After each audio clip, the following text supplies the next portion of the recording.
बिस्मिल्लाहिर्रहमानिर्रहीम। इरादे जिनके पुख्ता हो, नजर जिनकी खुदा पे हो।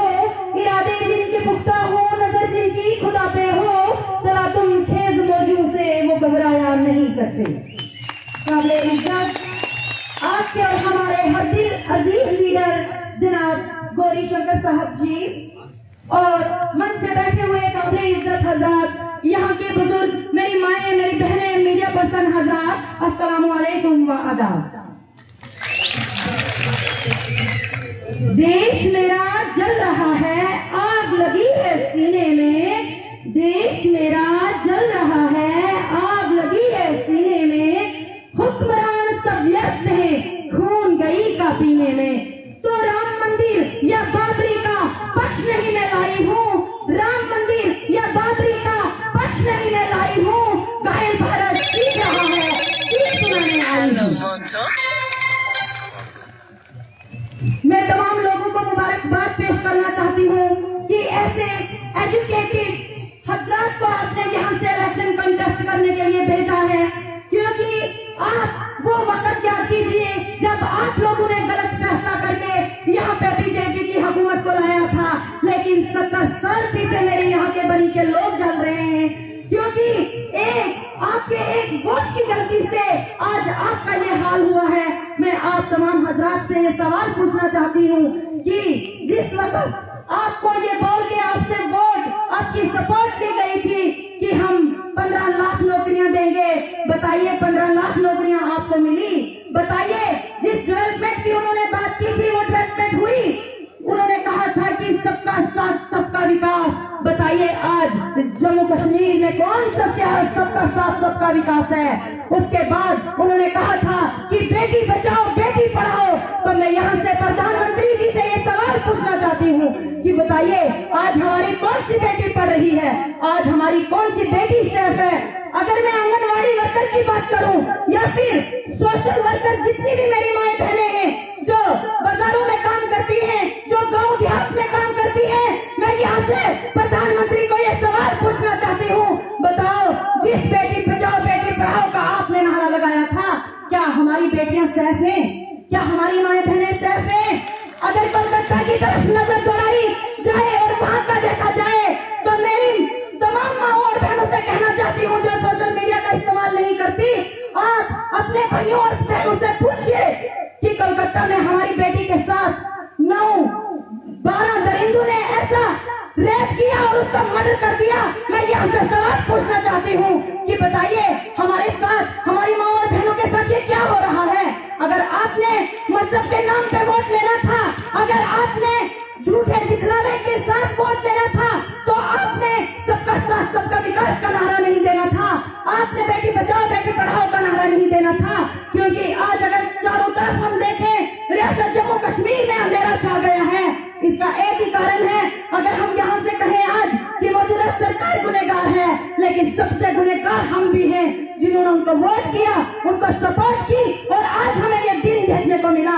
अगर हम अपनी यूथ की तरफ नजर ले जाएं, अगर हमारी यूथ आज बेरोजगार न होती, वो ड्रग्स नहीं करती, वो नशा नहीं करती और वो अपनी माँ और बहनों पे गलत नजर नहीं डालती। आज आप सोशल मीडिया पे देख लीजिए, तमाम बच्चियां टिकटॉक के जरिए वीडियो बनाती हैं और टिकटॉक के जरिए वीडियो बना के पैसा कमाती हैं। इसका कारण, इसका जिम्मेदार प्रधानमंत्री है, क्योंकि प्रधानमंत्रियों ने तमाम जितना हमारे यहाँ पे माए बहने हैं उनको नंगा नाच नचाया, क्योंकि वो बेरोजगार हैं, क्योंकि उन्हें रोटी चाहिए। मैं अपनी तमाम माँ और बहनों से एक बात कहना चाहती हूँ कि सबसे ज्यादा वोट का रोल आपका रहेगा, क्योंकि आपको पता है किस मजबूरी से, किस गरीबी से आप झुंझुल रही हैं। आपको अपने वोट का गलत इस्तेमाल नहीं करना है।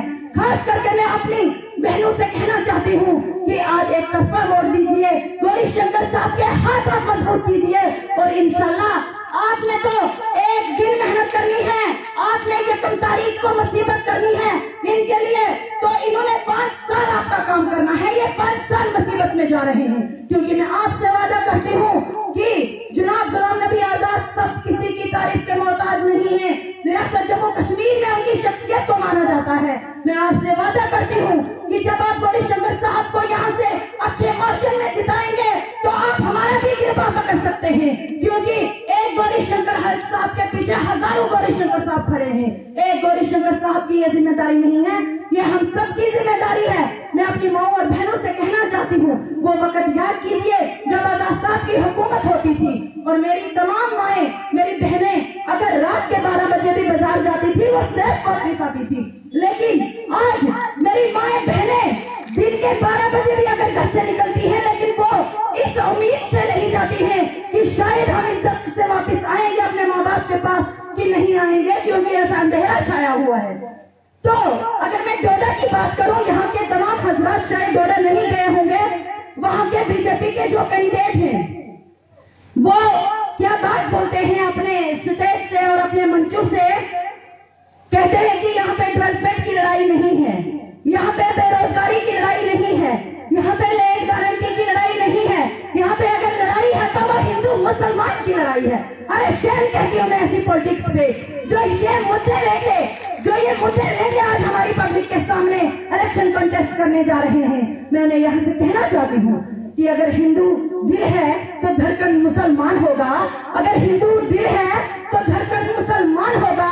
जब हम दोनों साथ चलेंगे तो मजबूत हिंदुस्तान होगा।